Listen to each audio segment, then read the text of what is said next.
भारत, विविधता में एकता का दूसरा नाम। हमारे यहाँ आपको दो तस्वीरें देखने को मिलेंगी। पहली तस्वीर,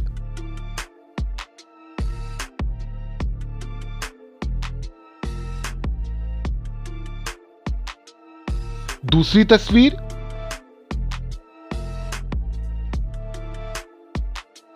पर सवाल ये उठता है कि इतने सारे धर्म के लोग जिस देश में बसते हैं, आज वहां पे सही में सेकुलरिज्म है या फिर सेकुलरिज्म के आड़ में है तुष्टीकरण? चलिए आज की वीडियो में इस चीज की पड़ताल करते हैं। वीडियो अगर आपको अच्छा लगे तो इसको लाइक, शेयर, कमेंट जरूर कीजिए। चैनल को भी हमारे सब्सक्राइब कर लीजिए। सेकुलरिज्म का मतलब है कि राज्य का कोई धर्म नहीं होगा, वह सभी धर्मों का सम्मान करेगा। भारत का संविधान यूं तो 1950 में लागू हुआ, मगर क्या आप जानते हैं कि भारत के संविधान में धर्मनिरपेक्षता यानी कि सेकुलरिज्म नाम का कोई वर्ड था ही नहीं। यह वर्ड ऐड हुआ 1976 में, जब हमारे संविधान का 42nd अमेंडमेंट हुआ। भारत में हिंदू, मुस्लिम, सिख, ईसाई, जैन, बौद्ध ये सभी धर्म के लोग रहते हैं। सेकुलरिज्म का सिद्धांत सभी को एकजुट करने के लिए बनाया गया था, लेकिन समय के साथ साथ इसका अर्थ बदलता गया। आज भारत में सेकुलरिज्म का मतलब है माइनॉरिटीज, खासकर मुस्लिम समुदाय का तुष्टीकरण।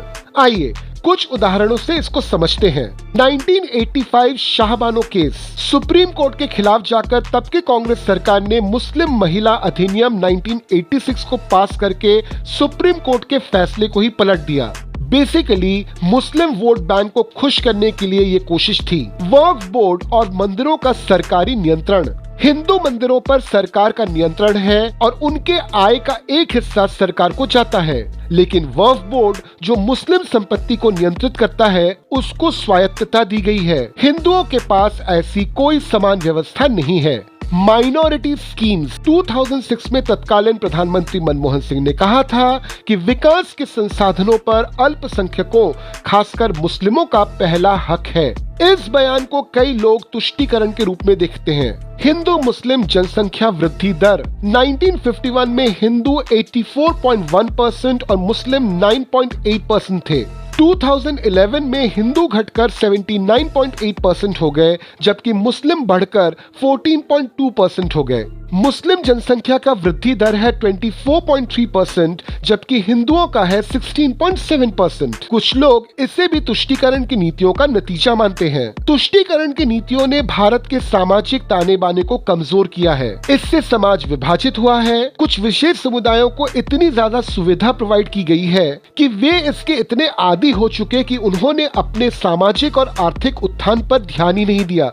तुष्टीकरण के वजह से हिंदुओं के एक बड़े वर्ग में काफी ज्यादा असंतोष है। साथ ही तुष्टीकरण की नीतियां संविधान के अनुच्छेद 14 और अनुच्छेद 15 के खिलाफ जाती हैं। अब बात करते हैं कि तुष्टीकरण का समाधान क्या है। यूनिफॉर्म सिविल कोड, सभी धर्मों के लिए एक समान नागरिक संहिता लागू होनी चाहिए ताकि विवाह, तलाक और उत्तराधिकार जैसे मामलों में कोई भेदभाव न हो सके। सामाजिक सुधारों पर जोर, सरकार को रूढ़िवादी ताकतों के साथ गठजोड़ करने के बजाय शिक्षा, रोजगार और जेंडर इक्वालिटी के क्षेत्रों में सुधार लाना चाहिए। सभी धर्मों का सम्मान, सेकुलरिज्म का मतलब है सर्वधर्म समभाव, न कि एक समुदाय को प्राथमिकता देना। जागरूकता और संवाद, हमें समाज में खुला संवाद शुरू करना चाहिए ताकि गलतफहमियां दूर हो और सभी समुदाय एक दूसरे का सम्मान करें। तो आइए हम सब मिलकर एक ऐसे भारत का निर्माण करते हैं जहां हर धर्म, हर समुदाय को बराबर सम्मान मिले।